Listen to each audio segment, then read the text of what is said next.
おいすー、イモナレフです。今回もジョジョラストサバイバーやっていくよ。今回の動画はペア戦のホルホース、相方は奥安だよ。最後に勝つのはこの俺よ。シーズン10でジョリーンが追加され、女好きのホルホースにも地味に新しいボイスが追加。そのボイスがこちら。くそ、こんなしまった。さて開幕プレイヤーのミスタと出くわしたが資格も倒さずにこんなところでやり合ってる場合ではない。プレイヤーが多いマッチングなので早いところ合流を目指そう。相方の方はかなり順調に資格を枯れてるようだ。チップを1枚分けてもらってアルティメット一発目を解放。相方もすでにチップ3枚確保してアルティメットを解放しているようだ。さすがだ。さて残り人数14だがすでに残りはプレイヤーのみ。早く逃げよ。あいさ。どこもかしこもプレイヤーだらけ、迂闊に戦うのはあまりにも危険だ。相方のおかげでチップは集まっていることだしシールドの確保を優先しよう。と言いたいところだがシールドがあまりにもない、なさすぎる。プレイヤーが多いので取られやすいというのもあるが、漁った形跡のない建物でもせいぜいライフ回復しかない。森王朝はこういう事態が起こることが珍しくないので、アイテムが多くて耐性を整えやすいエジプト回路の方が個人的には好き。ともあれぼやいてもしょうがないので手持ちのカードで勝負するしかない。周辺に回復アイテムがないということは他のプレイヤーも厳しい状況のはずだ。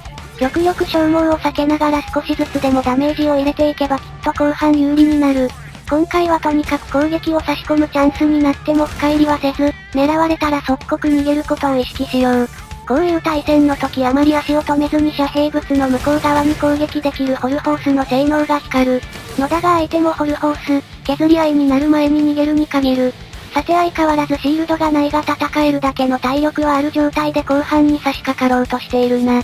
依然として残り人数は多いがこれだけアイテムがない状態だ。戦っているプレイヤーたちはただでは済まない。相方が開幕にチップを取ってくれたので無理に戦いに行かなくていいのが本当にでかい。甘く見たな。必死に逃げんかい。向こうではえらい乱戦状態だな。こっちを見ろ。曲がる弾丸でいぶり出した丈太郎が乱戦に巻き込まれてリタイア。向こうでやり合っているプレイヤーたちもただでは済んでいないだろう。ここは無理に攻める必要なし、このまま後半戦で攻めるタイミングを見極めよう。さて残り人数6。外に単独っぽいホルホースもいるが下手に仕掛けて他のペアから狙われたくもない。あのシールドが全然なかった中でやり合っていた残りのプレイヤーたちはただでは済んでいないはず。お、さらに1ペア減った。残り1ペアという表記が出ないということは残りの2人はいずれも単独だ。ここまで耐えた甲斐あってチャンスもチャンスだ。なんじゃこれは。こっちを見ろ。よし。よし下のキラはシアハを使い切ったな。おめえだってやる気だろ。やってやる。どうせ居場所も割れたし攻め時だ。見ていない方から不意打ちをもらわないよう最大限警戒だ。てめえの負けだ。ぶちまけやがれ。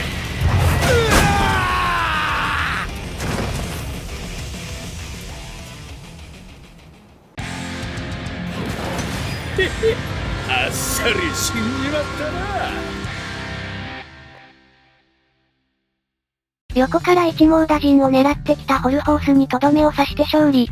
回復が全然ない状況だったのでやはり他のプレイヤーの被害は甚大だった模様。後半までにチップ確保するというのは大事だけど、状況次第では温存策に切り替える判断をするというのもまた大事。開幕チップを集めて戦える体制を整えてくれたり、早めに退却指示を出してくれた相方に感謝。それでは次の対戦行ってみよう。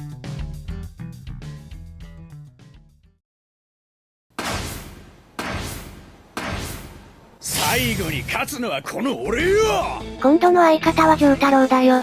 さて今回もほぼフルマッチとプレイヤーの数が多い。初動で不意打ちを食らわないよう慎重な立ち回りが肝心だ。ここの2体を手早く回収してアルティメット一発目を解放し、相方と合流しよう。相方は開幕アイテムの多いエステシンデレラを抑えたのでシールドは十分のようだ。あとは残るこいつのチップを譲ればお互いレベル3。このプレイヤー人数にしては十分なチップの量だろう。さてぼちぼち仕掛けていくか。食らいやがれ。手に発しか当たらんのかい。まだ全然人数が減っていないので無理はできないし今回も例によってシールドが残っていない。しかし相方のシールドは十分だし、私は射撃キャラなのでこの体力でも無理をしなければ全然戦える。しかしこのエリアは車線も通りづらいし高低差も激しくて最悪の地形。ここでやるべきことはとにかく撃ちまくって他のペアを激戦区に押し込む。相方が近くにいてくれるおかげで遠距離攻撃手段を持たないペアは接近できず、逃げることしかできない。ホルホースとミスタの最大の違いは遮蔽物越しの相手にもほとんど足を止めずに高回転の攻撃を仕掛けられること。仕留められなくても他のペア同士でぶつかって消耗し始めればチップを奪うチャンスが出てくる。始末させてもらうぞ。パワー比べをしてやるぞ。さあどうした。少し離れよう。何トロトロのんきに歩いてんだ。ソロ戦じゃ厄介なキャラたちも相方を見て下がってくれるので実に戦いやすい。さて近距離タイプは追い払えたが射撃持ちも何人かいるので、余計なダメージを食らわないよう注意しよう。まだ残り人数が14もいるが建物の向こう側が激戦区、決着はそう遠くないだろう。さて体力にはまだ余裕があるが、そろそろチップを取りたいところ。大通りは抑えているので出てきたプレイヤーを狙いたい。よしディオ様がダウンした。あのディオ様のチップは何としても奪いたい。まずい奥安が来た。ちょっと待ってよ。頭きたぞ。そうチップを分け合ってる時間がない。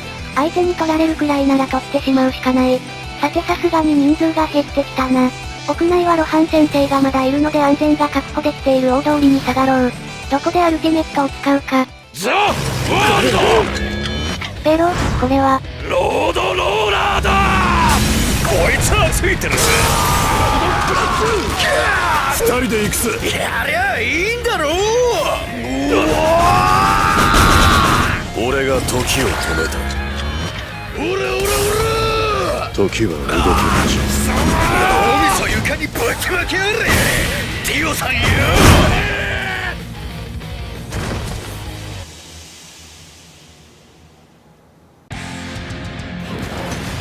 財宝も俺のものだ。残った1ペアに私と相方でアルティメットを叩き込んで勝利。後半一気にロードローラーで5人消し飛んだけど、あらかじめ射撃で他のペアを押し込んで大通りを確保していたのが功を成した。今回の対戦のポイントはいかに射撃で相手を動かして不利なポジションに押し込み、自分たちは有利なポジションを確保し続けるかというもの。相方がずっと護衛してくれたおかげで、他の近距離タイプに恐れず常に攻撃を続けることができたのが実に大きかった。他にも最後にしっかりと気止めを解放して大ダメージを与えてくれたりと相方の冷静な判断力に感謝。それではご視聴ありがとうございました。